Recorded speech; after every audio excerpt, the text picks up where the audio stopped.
여러분 안녕하십니까? 삶을 알아가는 아름다운 신앙간증 프로그램 오직 주만이의 김현임입니다. 여러분 모두 이 에티오피아라는 나라에 대해서 알고 계시죠? 특히나 커피를 좀 즐겨 마시는 분들이라면 커피의 원산지로 유명하기 때문에 다 알고 계실 겁니다. 그런데 한 2년 전쯤에 이 나라에서 큰 폭동이 있었다라고 하네요. 그런데 어떤 이유에서였나라고 보니까 에티오피아의 정교회를 믿지 않는다는 이유로 정부에서 군인과 경찰까지 동원을 해서 개신교인들이 운영하는 상점과 집을 무차별로 이렇게 공격을 하는 그런 폭동이 있었다고 합니다. 얼마나 두렵고 무서웠을까요? 그런데 깜깜한 지하에 모여서 촛불 하나에 의지해서 성경을 읽고 기도하고 믿음을 지켜나간 이런 성도들. 박해에도 끝까지 신앙을 버리지 않은 이유를 한 그 기자가 물어봤다고 합니다. 어떻게 그 힘든 상황들을 다 이겨냈습니까? 이러한 예수님을 믿는 것은 은혜 가운데 가장 큰 은혜이다. 그렇기에 우리는 결코 신앙을 포기할 수 없다. 저도 읽어 내려가면서 어떤 답보다도 가장 현명한 그런 명답이 아닐까라고 생각해 봤는데요. 우리가 믿음이 흔들릴 때마다 이 답을 함께 기억했으면 합니다. 삶으로 열어가는 아름다운 신앙간증 프로그램 오직 주만이 오늘도 믿음의 간증자들이 여러분들을 만날 준비를 하고 계십니다. 먼저 이 시간을 은혜롭게 함께 채워주고 계신 분들부터 소개해드리겠습니다. 춘천 한마음교회 성도님들 환영합니다. 어서 오십시오.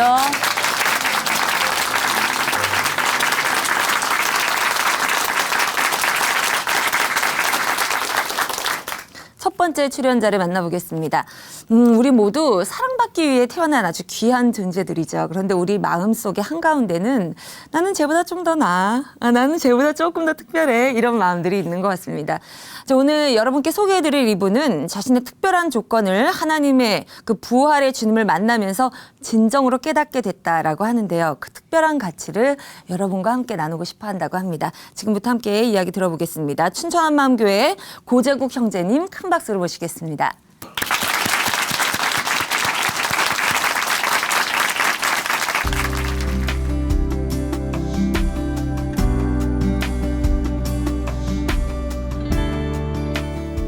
안녕하십니까. 춘천 한마음교회 고재국입니다. 저는 13만 원짜리라는 별명을 가진 IQ 140의 사람입니다. 이런 별명과 높은 IQ에 걸맞는 가치 있는 삶을 살고 싶었어요. 그래서 이리저리 방황했는데요. 찾을 수 없었습니다. 그런데 부활하신 주님을 만나 진정한 가치를 찾고 영원한 하늘의 사명을 감당하는 삶을 나누고자 합니다. 저는 전라도 작은 시골 마을에서 사형제 중 막내로 태어났어요. 어머니께서 저를 40세가 넘어서 낳으셨는데요. 그 당시만 해도 대부분 집에서 아이를 낳았는데 어머니께서는 몸이 약하고 나이가 많으셔서 제왕절개를 하고 제가 태어났다고 해요. 그 당시 그 시골 마을에서 제왕절개도 흔하지 않았지만 병원비가 무려 13만 원이나 들어서 동네에서는 이 사건이 큰 이슈가 되었는데요. 그때 저에게 지어진 별명이 13만 원짜리였어요. 13만 원은 당시 공무원 월급의 5배가 넘는 큰 돈이었거든요. 그래서 동네 어르신들은 이놈은 나중에 큰일 할 놈이여. 어이 13만 원짜리 이렇게 부르곤 하셨습니다. 부모님과 동네 어른들의 기대주였던 저는 머리도 좋았는데요. 초등학교 IQ 테스트에서 140으로 전교에서 제일 높게 나왔어요. 초등학교 때 별로 공부를 하지 않았는데도 6학년 졸업 때는 전과목 올수를 받고 졸업했어요. 저는 이때부터 13만 원짜리답게 IQ 140답게 가치 있는 삶을 살자 다짐했습니다. 그런 제가 중고등학교 시절에 가장 가치 있다고 생각된 것은 공부였어요. 중학교 시절 저희 학교에 유명하신 교장 선생님이 계셨는데요. 일명 깜지 제도를 가는 곳마다 파급시키신 분이에요. 깜지는 하루에 공책 한두 장 정도를 빽빽히 공부한 것을 제출하는 것이었어요. 그것을 매일 하다 보니 공부에 대한 열정은 더 불이 붙더라고요. 그래서 그 당시 전국에서 서울대를 가장 많이 보내기도 했다는 명문고에 입학하게 됐어요. 고등학교 들어가서 신문기자의 꿈을 갖게 되었는데요. 부조리한 사회를 고발하고 세상의 정의를 구현하는데 일조하는 신문기자들이 너무 멋있게 보였거든요. 스카이에 들어가면 기자의 길이 열릴 수 있을 것만 같아서 목표를 세우고 더 열심히 공부를 했습니다. 언젠간 야간 자율학습이 끝나고 집으로 돌아와서도 다시 새벽까지 공부를 하는데 코피가 나는 거예요. 야, 내가 정말 열심히 하고 있구나. 저 스스로가 대견하더라고요. 얼마나 열심히 공부를 했는지 쉬는 시간에 화장실 가는 시간도 아까울 정도였어요. 그렇게 열심을 내어 공부하다 보니 어느새 고3이 되었어요. 사실 저는 스카이가 아니면 다른 곳은 신경도 안 썼는데요. 대학 원서를 써야 할 시간이 다가왔는데 짝꿍은 특수목적 국립대학을 계속 지원하는 거예요. 그 대학은 학비와 기숙사비, 식비 등 모든 게 다 면제고 졸업하면 공무원으로 바로 임명된다고 하더라고요. 그래서 저도 모의고사 때 그냥 지원해봤는데 글쎄 전체 수석을 한 거예요. 막상 그렇게 되고 보니 고민이 되더라고요. 부모님께서 형들을 서울의 사립대로 보내시면서 우리 집은 가세가 많이 기울었거든요. 평생 고생하셨던 부모님, 이제 연로하신데 이룰 수 있을지 모르는 꿈을 쫓아갈 것인가? 아니면 부모님께 부담드리지 않고 대학 생활을 하다가 보장된 길을 갈 것인가? 며칠을 밤새 고민했어요. 하루에도 수십 번씩 생각이 바뀌고 머리가 복잡하던 어느 날 어머니께서 또 쓰러지신 거예요. 사실 어머니께서는 제가 고등학교 입학할 때 중풍으로 쓰러지셔서 계속 병원을 다니고 계셨거든요. 내 꿈도 중요하지만 부모님을 더 이상 힘들게 할 수는 없다는 생각에 특수목적대학에 들어가기로 마음을 정하였습니다. 막상 대학을 들어오고 나니 학창시절 내내 바라보았던 스카이도 기자라는 꿈도 사라지고 여태까지의 노력도 물거품이 되는 것 같았습니다. 그러나 가치 있는 삶을 살고 싶었던 저의 열정을 꺾을 수는 없었어요. 지금 주어진 상황에서 가장 가치 있는 것은 무엇일까를 생각하던 중에 학보사가 눈에 들어왔어요. 아, 잠시나마 신문기자의 꿈을 펼쳐볼 수 있겠구나. 기대감에 흥분이 되어 바로 들어갔습니다. 하루도 거르지 않고 학보사로 출근했는데요. 치열하게 편집회의를 거치고 진짜 고민하면서 글을 썼어요. 그리고 날밤을 새가며 편집을 했습니다. 학보가 나올 때는 상고를 거치고 출산의 기쁨을 누리는 것 같더라고요. 매 학기마다 F학점을 맞아 제 시험을 치르고선 간신히 졸업할 정도로 오로지 신문 만드는 것에만 온 열정을 퍼붓다가 대학을 졸업했습니다. 졸업 후에 또 다른 가치를 찾게 되었는데요. 어느 날 TV에서 해외에 나가 있는 죄의 동포 중 우리나라를 빛내고 있는 사람들이 나오는 프로그램을 보게 된 거예요. 그런데 놀랍게도 거기 나오는 대다수의 사람들이 교회에서 파송된 선교사들이더라고요. 외국에서 너무 많은 고생을 하고 계셨지만 그들의 삶이 너무 가치 있어 보였어요. 어렸을 때 제가 교회를 참 열심히 다녔는데요. 그 당시 세상의 희망은 교회라고 했던 것이 기억나면서 저런 선교사님들을 파송하는 교회가 정말 세상의 희망이구나 싶어 그때부터 교회에 충성하기로 결심했습니다. 저는 서울의 큰 교회에서 청년부 임원, 성가대, 주일학교 교사 등 힘 닿는 데까지 열심히 섬겼어요. 그래서 거의 주말에는 교회에서 살다시피 하면서 저의 모든 에너지를 교회에 쏟았습니다.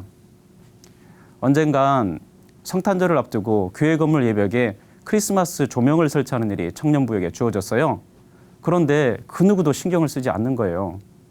일단 동대문 시장으로 가서 혼자 이곳저곳을 돌아다니면서 엄청난 양의 조명을 샀어요. 그리고 교회로 와서 교회 종탑으로 올라갔는데요. 밑에서 보는 것과는 다르게 너무 높아서 다리가 후들후들 떨리고 정말 무서웠습니다. 또 12월에 칼바람이 진짜 매섭더라고요. 바람은 불고 날씨는 춥고 날이 어두워져서 조명을 설치하는 일이 쉽지 않았지만 위험과 어려움을 무릅쓰고 마침내 완성했습니다. 그런데 막상 다 끝내고 나니 저게 뭐라고 이렇게까지 힘들게 했나 하는 허무함이 밀려들더라고요. 교회에서 봉사는 많이 했지만 하면 할수록 예전에는 몰랐던 교회의 부족한 모습들이 보였고 성경 말씀대로 살지 못하는 내 모습을 보면서 저의 마음은 더 공허해져 갔습니다. 그러면서 신앙생활에 점점 기쁨이 사라지더라고요. 내가 지금 하나님을 제대로 믿고 있는 걸까? 교회가 정말 세상의 희망은 맞을까? 의문이 들었습니다. 교회가 답이 아니라면 이제 신앙도 포기해야겠구나 마음을 먹었습니다. 그러다가 현재 아내가 된 여자친구를 따라 한마음교회 토요 찬양 예배에 참석하게 되었는데요. 찬양과 말씀, 기도가 너무 뜨겁더라고요. 여기는 정말 뜨거운 교회구나 생각했어요. 예배 후에 잠자러 간 숙소에서 정말 충격적인 장면을 목격했는데요. 지체들이 새벽까지 잠을 안 자고 삥 둘러 앉아서 들었던 말씀을 나누며 뜨겁게 교제하는 거예요. 저는 그런 장면을 생전 처음 봤어요. 누가 시키지도 않았는데 자발적으로 모여서 서로 교제한다는 것이 마치 초대교회의 모습을 보는 것 같아 충격이었습니다. 이들이 이럴 수밖에 없는 뭔가가 있겠구나. 다음 주부터 그 뭔가를 찾기 위해 적극적으로 함께했습니다. 그런데 저도 끼고 싶은데 말을 하다 보면 어느 순간 탁 막히면서 대화가 안 되는 거예요. 이들은 예수님의 사건을 다 자기 것으로 이야기하는데 저는 그러지 못했어요. 2000년 전 십자가에 달리신 예수님께서 현 시대를 살고 있는 저와 정확히 무슨 상관이 있는지 모르겠더라고요. 하나님, 마음이 답답합니다. 선명하게 보여주세요. 저를 불쌍히 여겨주세요. 정말 그대로 엎드릴 수밖에 없었습니다. 그런데 이런 저의 고민들이 한 말씀으로 해결되는 역사가 일어났어요. 고린도전서 15장에 그리스도께서 다시 사신 것이 없으면 너희의 믿음도 헛되고 너희가 여전히 죄 가운데 있을 것이요. 이 말씀을 듣는데 나는 믿는다고 생각했는데 하나님께서는 부활이 없는 내 믿음이 헛되다 하시고 죄 사함도 없다고 하시는구나. 맞았어요. 예수님이 부활하셨기 때문에 믿을 수 있는 것이었어요. 저는 부활의 바탕을 둔 신앙이 아니었고 보이지 않는데도 그냥 믿어버리는 그런 믿음이었어요. 그런데 제자들은 달랐습니다. 요한복음 2장에 보면 예수님이 부활하신 후에야 제자들이 믿게 되었다고 고백하고 있었어요. 제자들은 증거를 통해서 믿었더라고요. 사도행전 17장에는 하나님께서 모든 사람에게 믿을 만한 증거를 주셨는데 그것이 바로 부활이라고 선포하고 있었습니다. 하나님께서는 그냥 믿으라고 하신 것이 아니라 부활이라는 증거를 통해 확실하게 믿기를 원하신 거였어요. 구약에 미리 예수 그리스도에 대한 예언을 해놓으시고 그 예언대로 예수님을 다시 살리심으로 이분이 바로 구약에 예언된 메시아이며 하나님의 아들이심을 온 천하에 선포하신 것이었어요. 요한복음을 읽어나가는데 한 절 한 절 너무 다르게 보였습니다. 마치 처음 읽는 것 같았어요. 빛이 어두움에 빛이 돼 각 사람에게 비치는 빛이 있었나니 세상은 그로 말미암아 지은 바 되었을 때 세상이 그를 알지 못하였고 자기 땅에 오매 자기 백성이 영접지 아니하였으나 이분이 진짜 오셨구나. 예언대로 실제로 오셨구나. 2000년 전 갈릴리 호숫가를 걸으신 예수님께서 실제로 걸어 나오시는 것 같았습니다. 이분은 내 머릿속에만 있는 관념적인 분이 아니라 부활하셔서 지금도 살아계신 전능자 하나님이셨어요. 예수님이 하나님이시니 십자가에 달리신 분이 바로 하나님이셨어요. 하나님께서 나를 위해 죽으셨구나. 내 죄를 대속해서 죽으셨구나. 가슴이 쿡 무너짐을 느꼈습니다. 누가복음 20장에 보면 예수님께서 하나님 아버지를 포도원 주인에 비유해서 말씀하셨어요. 포도원 주인이 3번씩이나 종을 보내도 돌이키지 않는 농부들에게 마지막으로 아들을 보내면서 이런 말을 하는데요. 어떻게 할까? 그래, 내 사랑하는 아들을 보내야겠다. 설마 그들이 내 아들이야 존중하겠지. 그런데 농부들은 그 아버지의 마음을 무시하고 아들까지 죽이고 도리어 포도원을 차지하려고 했습니다. 제가 바로 그런 자였어요. 하나님은 독생자 예수님께 모든 것을 다 거셨는데 저는 예수님에게는 관심조차 없었던 거예요. 그저 가치 있는 삶을 살겠다는 욕심으로 공부를 했고 꿈을 이루려 했고 결국 교회를 찾아 종교 생활을 하며 하나님까지 이용했던 악한 자였습니다. 그리고 교회를 눈에 보이는 모습대로 정죄했던 제가 정말 악한 자였습니다. 이 모든 것의 근원은 내 안에 예수님이 없었기 때문이었어요. 전 그저 종교 생활만 하던 자였어요. 죽어 마땅한 저를 위해 예수님께서 죽고 부활하셔서 저의 주인이 되어주셨는데도 그분을 믿지 않고 여전히 저를 위해 살았던 거예요. 하나님 앞에 제가 지은 이 죄의 무게가 너무나 무겁다는 것을 알게 되었을 때 저는 그대로 엎드려질 수밖에 없었습니다. 하나님, 잘못했습니다. 제가 하나님을 무시하고 예수님을 배척하고 죽였습니다. 제가 바로 하나님의 원수입니다. 정말 그대로 엎드려질 수밖에 없었습니다. 그런데 하나님께서는 이런 저에게 회개하라 기회를 주셨고 부활하신 예수님을 주인으로 믿으라고 하셨습니다. 회개하라고 하시는 그 하나님의 마음이 보이자 그 크신 은혜와 사랑 앞에 모든 것이 무너져 버렸습니다. 즉시로 예수님을 믿지 않은 죄를 하나님께 회개하고 부활하셔서 만왕의 왕이 되신 예수님을 저의 주인으로 모셨습니다. 부활하신 예수님을 마음의 주인으로 고백하니 영원한 것이 보였습니다. 정말로 가치 있는 것이 무엇인지 알아지더라고요. 육체를 떠나면 사라질 이 땅의 가치가 아닌 영원한 가치는 바로 부활하신 주님께서 주신 하늘의 사명이었습니다. 우리 교회 목사님은 늘 사도행전 20장에 나의 달려갈 길과 주 예수께 받은 사명에 대해서 말씀하시는데요. 그 말씀이 마음으로 화합되면서 은혜의 복음을 증거하는 일과 교회 공동체를 위해 내 목숨을 아끼지 않겠노라 했던 사도 바울의 고백이 생각났어요. 부활로 영원한 것을 본 바울은 복음 증거와 교회를 세우는 이 사명에 목숨을 걸었던 거예요. 그런데 이 사명은 바울에게만 주신 것이 아니라 예수님을 주로 모신 자가 동일하게 받은 것이었습니다. 하나님께서 우리에게 하늘의 사명을 주셨구나. 우리가 이 땅에서 이 사명을 감당하길 원하시는구나. 너무 감격이었습니다. 제가 그토록 이 세상에서 가장 가치 있는 일을 하고 싶어 했었잖아요. 그런데 부활하신 예수님을 주인으로 모시니 영원한 하늘의 사명이 최고의 가치였습니다. 예수님께 영원한 사명을 받은 후로 가족들과 친척들, 회사 동료들에게 복음을 전하고 노방전도도 하고 난생 처음으로 지하철 전도도 하게 되었습니다. 관심 없어 하는 사람, 대적하는 사람도 있었지만 복음으로 한 영혼이 살아나고 사명자로 세워지는 것을 볼 때면 너무 감사했어요. 무엇보다 이 짧은 순간순간들이 영원한 것과 연결된다는 사실이 저를 기쁨으로 덮어버리더라고요. 어느 날은 하나님께서 주신 사명을 몰라 수녀가 되려던 여자 후배에게 사명보다 사명을 주신 이가 누구인지 알아야 하지 않겠냐며 복음을 전해주게 되었는데요. 그 친구도 부활하신 예수님을 주인으로 영접하는 역사가 일어났습니다. 이제야 진짜 사명을 알았다며 즉시로 가족들에게 기쁨 가운데 부활을 전하더라고요. 그리고 선교사이신 사촌 누님과 매형이 안식년을 맞아 한국에 들어오셨는데요.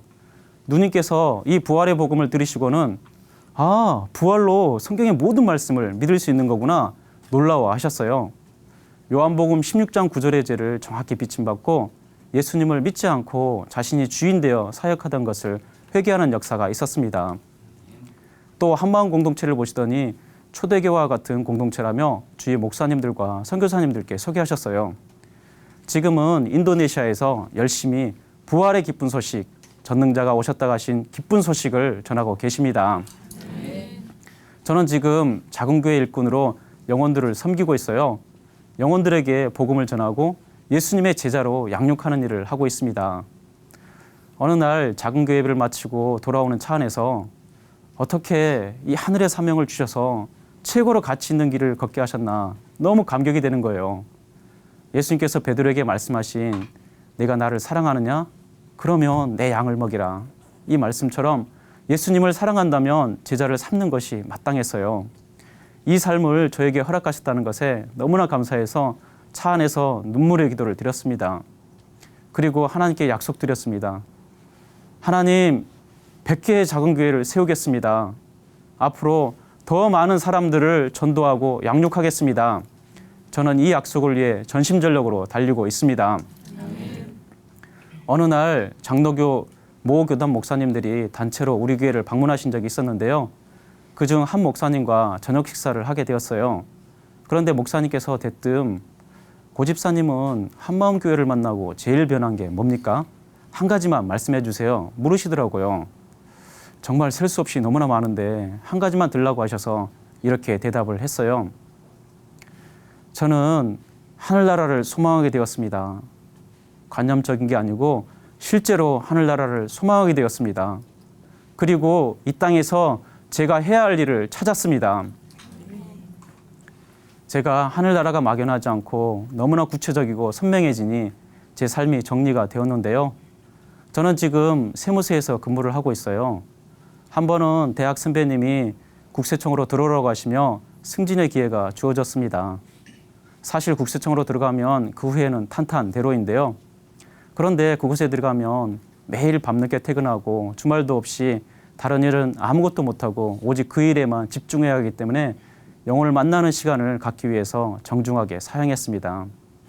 실제로 저 대신 들어간 동기는 청와대에 파견되기도 하고 사무관으로 승진이 되었는데요. 그런데 전 오히려 감사하더라고요. 한 번밖에 없는 짧은 인생, 이 시간 동안 하나님께서 기뻐하시는 영혼을 구원하고 제자 삼는 일에 시간을 투자할 수 있게 해주신 하나님의 은혜에 감사하더라고요. 이것이 하나님 보시기에 탄탄대로라고 생각됩니다. 저는 13만 원짜리 별명답게 IQ 140답게 가치 있는 삶을 살기 위해 방황했는데요. 하늘과 땅의 모든 권세를 가진 부활하신 예수님께서 저를 만나 주셨습니다. 그리고 저의 주인이 되어 주셨습니다. 이제 저는 하늘의 사명을 감당하며 최고로 가치 있는 삶을 사는 부활의 증인입니다. 오직 영원한 것을 위해 달려가게 하신 주님을 찬양합니다. 감사합니다.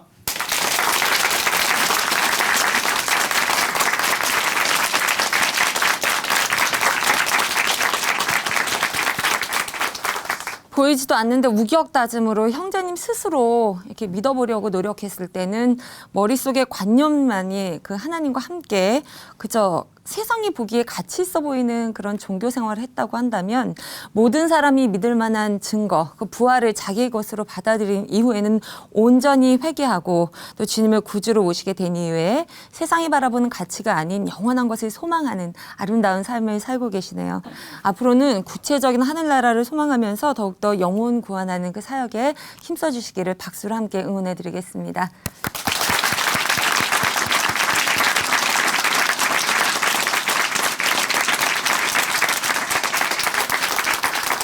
아름다운 믿음의 고백과 함께 하나님의 은혜를 나눠가고 있습니다. 삶으로 열어가는 아름다운 신앙 간증 프로그램 오직 주만이 이제 두 번째 간증자와 만나보시겠습니다.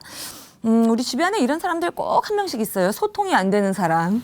무슨 얘기를 하는 건지 들어도 이해가 안 되고 들을수록 답답하고 조금 화가 나기도 하고 오늘 지금 만나보실 분은요. 오직 나만이 또 나만의 주님만이 최고다 이렇게 느꼈던 분이라고 하는데 그래서 누구와도 소통하지 않으려고 했던 형제님이었거든요. 그런데 부활의 주님을 만난 이후에는 이제 공동체를 열심히 섬기고 많은 형제 자매님들의 손과 발이 되기 위해서 열심히 노력하고 계신다고 합니다. 어떠한 것이 이런 변화를 가능하게 했을까요? 지금부터 형제님께 들어볼게요. 춘천 한마음교회 박석용 형제님 박수로 모시겠습니다.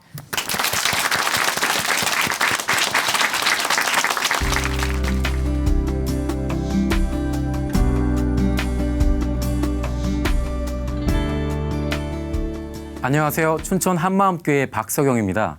저는 믿음은 하나님과의 관계만 잘 되면 된다고 생각했어요. 그래서 다른 사람에게는 전혀 관심을 갖지 않고 낙동강, 오리알 같은 신앙생활을 했습니다. 그랬던 제가 복음으로 세워진 교회 공동체의 소중함을 알고 그 안에서 함께 누리게 된 간증을 나누고자 합니다. 저는 하나님의 존재에 대한 고민 없이 부모님을 따라 자연스럽게 교회를 다니게 되었어요. 그 후 몇 가지 일을 겪게 되면서 막연하게 계시다고 생각했던 하나님을 무서운 분, 무언가 잘못하면 징계하는 분이라고 생각했는데요. 한 번은 주일 예배를 빠지고 집 근처에서 놀다가 다리를 다쳤는데 하나님께서 예배를 가지 않아 벌을 주신 것으로 생각했어요.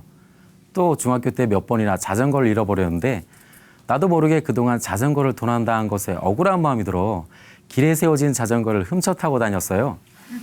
한동안 잘 타고 다니다가 교회에서 예배를 마치고 집으로 돌아가던 중 택시와 부딪혀 다리에 금이 가고 이가 부서지는 사고를 당하게 되었어요. 이런 일을 겪으면서 역시 하나님은 죄를 지으면 철저히 징계하시는구나 생각했습니다. 하나님께 징계받지 않으려면 하나님의 말씀을 잘 듣고 잘 보여야겠다고 생각했어요. 그래서 성경을 한번 통독했는데 성경에서 무엇을 말하는지 생각해보지 않고 성경을 한번 통독했다는 자부심만 갖게 되었어요. 그러다 군대에 갔는데 공수부대에 착출된 거예요.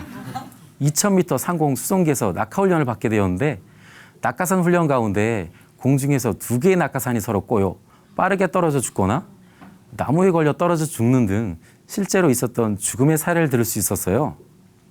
그 후 12번이나 낙하훈련을 받을 때마다 죽음을 생각하게 되었고 아, 죽음은 멀리 있는 것이 아니구나. 나도 죽을 수 있구나. 죽으면 나는 어디로 갈까? 고민이 되었어요. 죽음 앞에 서니 마음이 낮아지더라고요. 교회는 다니고 있었지만 하나님은 막연한 존재였기에 하나님이 살아계신 것에 대한 확신도, 구원에 대한 확신도 가질 수 없었어요. 이대로 죽으면 지옥이 아닐까? 고민되었습니다. 군에서 제대 후 교회 여름 수련회에 참석하게 되었어요. 목사님께서는 예수님을 BC와 AD를 가르는 역사적 인물이라고 하셨어요. 예수님은 세계사 책에도 나와 있는 것을 보면서 역사적 인물인 것은 확인할 수 있었어요. 그런데 예수님이 이 땅에서 행하신 표적들, 물을 포도주로 변화시키거나 풍랑을 잠잠케 하시고 죽은 자를 살리시는 모든 능력은 예수님이 하나님이시니까 하셨지라고 막연히 생각했었는데 예수님은 나와 같이 완전한 사람으로 사셨다는 거예요. 나와 같은 사람이신 예수님이 죽으시고 부활하셨다는 말씀을 들으면서 전 예수님이 하나님이신 것을 알 수 있었어요. 예수님이 하나님이신 것을 알게 되니까 예수님을 위해 열심히 일하고 싶어졌어요. 그래서 대학에 복학 후 하루 3번 기도하고 친구들, 교수님, 강사님께도 복음을 전했고 기독교 동아리에 들어가 말씀을 전하는 일도 담당하게 되었어요. 하루 3번 기도하니 하나님과 관계가 깊어지는 것 같았어요. 이렇게 하나님과 관계만 되면 뭐든지 할 수 있겠다 싶었지요. 말씀 보고 기도하며 하나님과 시간을 많이 보내면 혼자서도 성공하겠구나 생각했습니다. 그 후 춘천에 있는 대학교로 편입하게 되면서 한마음교회 기숙사에 들어오게 되었어요. 기숙사는 한 아파트에 7명 정도 생활했습니다. 기숙사에서 가끔 팀으로 했던 운동 중에 축구가 있었는데요. 저는 축구를 아주 좋아해요. 형제들과 함께 축구장에 서면 전 박석용이 아니라 박지성이 됩니다. 그래서 저는 포지션 상관없이 운동장 전체를 누볐어요.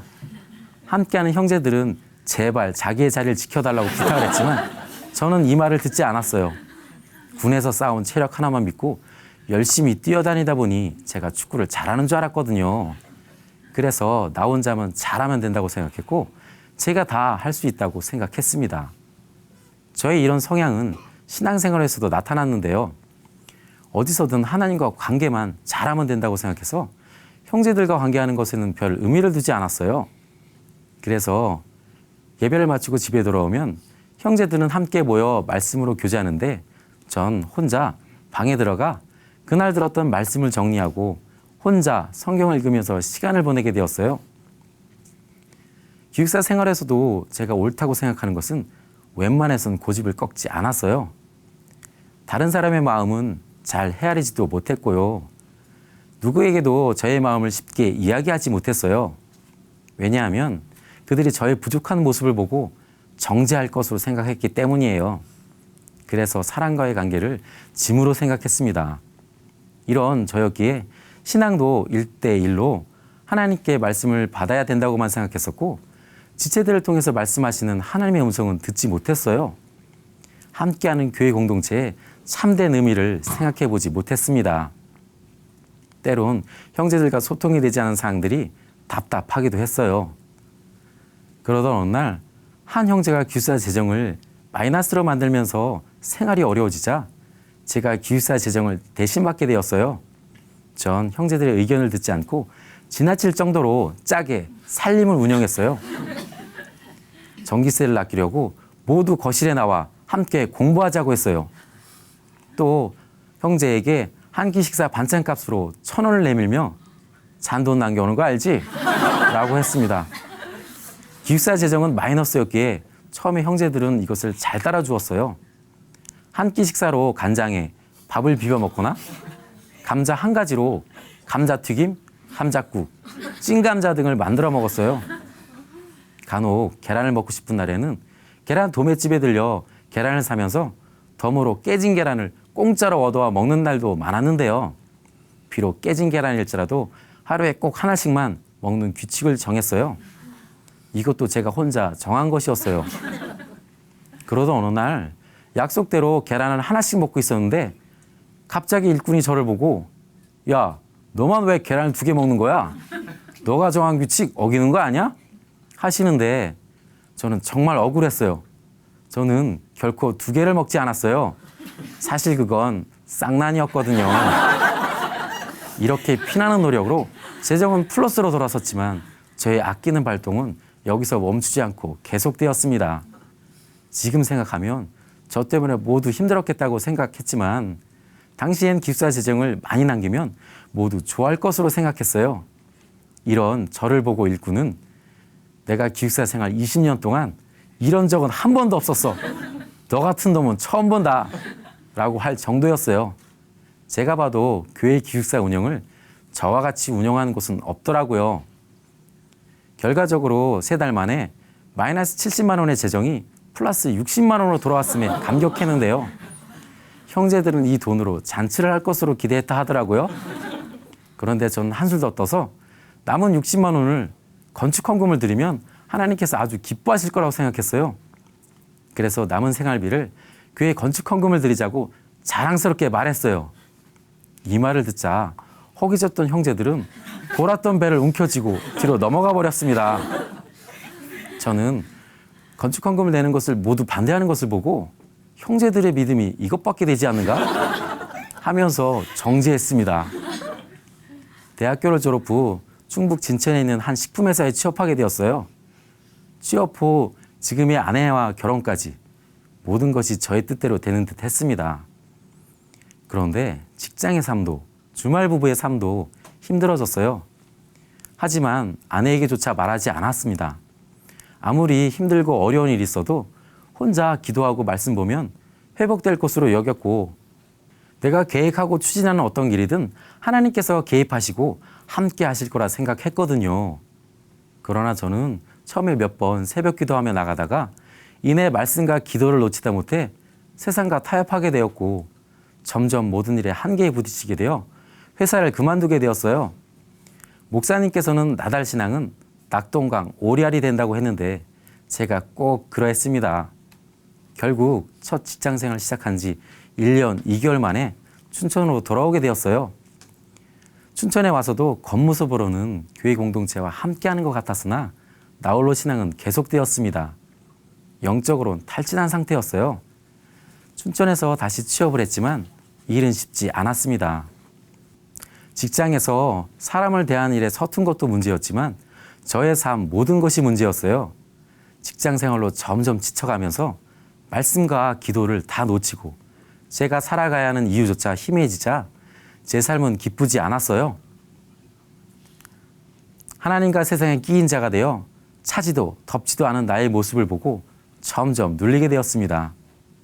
그러던 어느 날 일꾼과의 대화를 통해서 저의 문제점을 발견하게 되었어요. 일꾼 형님과의 대화 중 형님은 저에게 석용아, 예수님이 부활하신 것이 사실이니? 라고 하시는데 저는 정신이 번쩍 났어요. 예수님이 정말로 부활하셨니? 라고 하시는데 그것이 사실이라면 하나님의 말씀과 반대되는 이 땅의 모든 가치관은 순간 거짓이란 생각이 드는 거예요. 그때 일꾼은 예수님이 정말 부활하셨니? 라고 재차 물으시는데 저의 마음은 쿵 하고 내려앉았습니다. 예수님이 정말로 부활하셨다면 보이지 않는 하나님, 보이지 않는 세계, 곧 천국, 지옥, 마귀 천사 등 성경에 기록된 모든 것들이 실제로 존재한다는 것이었어요. 예수님이 정말 부활하셨다면 하나님의 말씀만을 내가 붙들어야 한다는 것이 그대로 보였습니다. 목사님께서는 왜 부활하신 예수님 앞에 굴복되지 않으면 모든 말씀이 지식일 수밖에 없다고 하셨는지 비로소 알 수 있었어요. 저에게 부활은 지식이었습니다. 저는 부활을 예수님이 하나님이신 증거 중 하나로만 생각했어요. 그런데 바리새인들이 예수님이 하나님이신 증거가 무엇이냐고 물을 때 예수님께서는 요나의 표적, 부활밖에는 보여줄 표적이 없다고 하시는 거예요. 정말 그러했어요. 부활에 표적밖에 없었습니다. 하나님이 천지를 창조한 사건보다 더 큰 사건은 하나님이 사람으로 이 땅에 오셔서 십자가에 죽고 부활하신 것이었어요. 3년 반 동안이나 예수님의 수많은 표적을 보고 따르던 제자들은 예수님께서 십자가에 달리실 때 모두 도망갔는데 부활하시고 난 후에야 죽은 자 가운데서 살아나신 후에야 성경과 예수의 하신 모든 말씀을 믿었다는 요한복음 2장의 말씀이 저에게도 임하였습니다. 그러던 어느 날 목사님께서는 죄는 예수님을 믿지 않는 것이라고 선포하셨습니다. 자기가 주인인 사람은 구원이 없다 하시는데 저의 마음은 얼음장같이 얼어붙었어요. 교회는 다니고 있었지만 예수님을 믿지 않았던 저의 죄가 보였습니다. 예수님의 십자가는 제가 주인된 결과로 전능자를 처참히 죽게 했던 거였어요. 제가 달려야 할 십자가에 전능자께서 사람으로 오셔서 친히 달리신 것이었습니다. 예수님은 마땅히 죽어 지옥 갈 저를 대신하여 성경대로 죽으시고 부활하셔서 저의 모든 죄를 사하시고 저의 주인이 되어 주셨습니다. 저는 예수님의 부활이 역사적 사실임을 인정하는 것이 믿음이라고 생각했어요. 하지만 그게 아니었습니다. 믿는 것은 제가 주인 된 것을 회개하고 예수님을 나의 주인으로 영접하는 것이었고 영접한 예수님과 함께 동행하는 것이었습니다. 저는 하나님께 고백했습니다. 하나님 아버지, 예수님을 믿는다고 하면서 여전히 내가 주인 되어 내 시간, 내 물질, 내 고집, 나의 것을 내려놓지 못했어요. 다 이루신 예수님을 믿지 않고 제가 주인 되어 예수님을 이용했던 저의 악한 중심을 회개합니다. 예수님은 나의 주인이십니다. 제 마음속에 들어오셔서 저를 통치해 주세요. 저는 부활하신 예수님 앞에 굴복했습니다. 하나님과 상관없는 저에게 회개하고 복음을 믿으라고 하신 말씀은 저를 살리는 은혜의 말씀이었습니다. 목사님께서는 회개하고 예수님을 주인으로 믿을 때 교회 공동체의 일원으로 태어난다고 하셨어요. 예수님이 죽고 부활하셔서 우리의 머리가 되시고 믿는 모든 사람은 그분의 몸 된 지체가 되는 것이었어요. 우리가 그리스도의 몸, 각 지체의 부분이 되어 한 지체가 고통을 받으면 모든 지체가 함께 고통을 받고 한 지체가 영광을 얻으면 모든 지체가 함께 즐거워한다는 것이 하나님의 관점으로 그대로 보였습니다. 그때부터 저는 교회 공동체와 함께하는 새로운 신앙생활을 시작하게 되었어요. 몇 년 전 작은 교회 형님이 화천에서 펜션을 운영한다고 하시는 거예요. 저는 교회 공동체와 함께하고자 하는 마음으로 그곳에 있는 직장으로 지원하게 되었고 그곳으로 발령받게 되었습니다. 예전엔 혼자서 뚝심으로 주님의 뜻을 잃어보려고 했어요. 하지만 예수님을 주인으로 믿고 모든 염려를 주께 맡기고 교회 공동체와 함께 했을 뿐인데 하나님께서는 자연스럽게 열매를 맺게 해주셨습니다. 한 번은 같은 직장에 근무하는 직원이 교회는 다니고 있었지만 예전의 저처럼 막연한 하나님을 믿으며 세상 사람과 동일하게 살아가는 거예요. 저는 너무나 안타까운 마음에 그 직원을 위해 기도했어요. 그리고 함께 펜션으로 데려가 작은 교회 식구들과 함께 식사하며 힘을 합쳐 복음을 들려주었어요.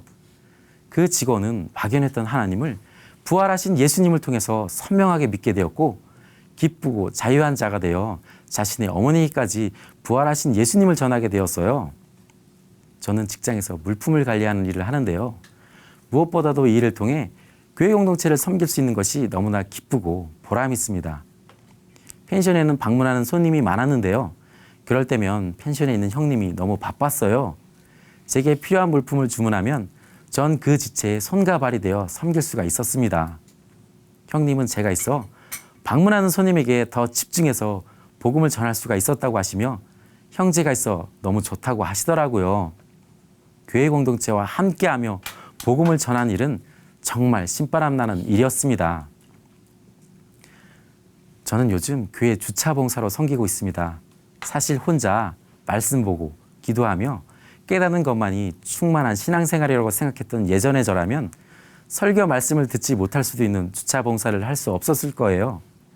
실제로 주차 봉사를 해보니 말씀을 듣지 못하고 다소 피곤한 부분도 있어요. 하지만 교회 공동체의 일원으로 지체를 섬기는 것이 내 안에 계신 주님을 기쁘시게 하고 교회 공동체의 틈을 메울 수 있다는 보람으로 감사할 뿐입니다. 저는 예전에 주차 봉사하시는 분들의 통제를 듣지 않고 제멋대로 주차하는 일이 있었어요.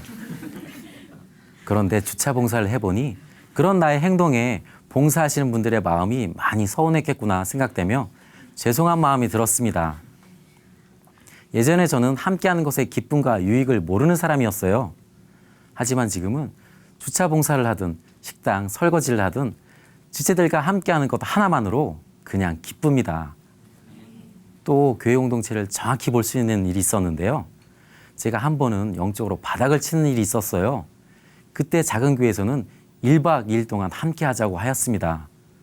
바닥까지 내려간 저의 영적인 고민과 아픔을 이야기할 때 다들 자기 일처럼 함께 고민하고 밤새도록 함께 해주는 거예요.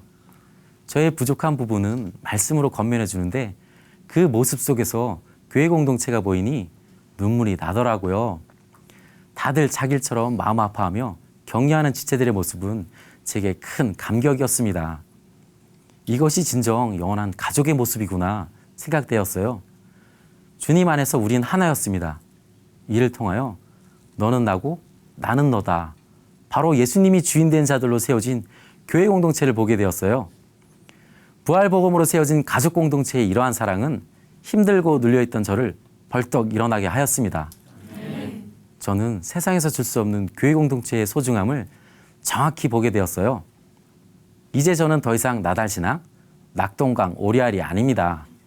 낙동강 오리알이었던 저는 부활복음으로 세워진 교회 공동체 안에서 100배의 축복을 낳는 황금알이 되었습니다. 부활하신 예수님의 몸된 교회 공동체와 함께 부활 증인의 사명을 다하며 끝까지 전진하겠습니다. 감사합니다.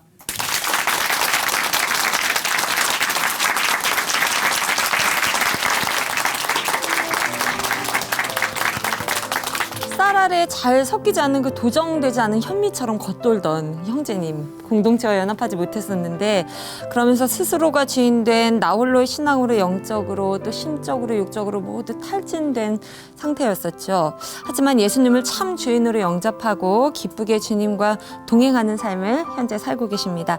더욱이 요즘에는 그 교회 공동체와 연합하면서 지체의 기쁨과 슬픔을 나의 것으로 여기고 열심을 다해서 정성으로 섬기고 계시네요. 앞으로도 나다의 신앙이 아닌 공동체를 전체를 받아들이고 또 모든 것을 흡수할 수 있는 스펀지 같은 삶을 살 수 있기를 박수로 함께 응원해드리겠습니다.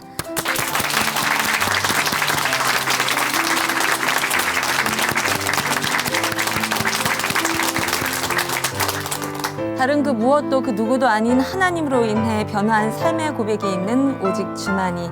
이제 이 시간 맞춰보겠습니다. 오늘도 은혜 많이 받으셨죠? 네, 찬양으로 함께 마무리해 보겠습니다. 조서연 자매님이 불러주시는 주의 손에 나의 손을 포개고, 이 찬양과 함께 오늘도 성령님과 은혜가 가득한 하루 보내시기 바랍니다. 고맙습니다.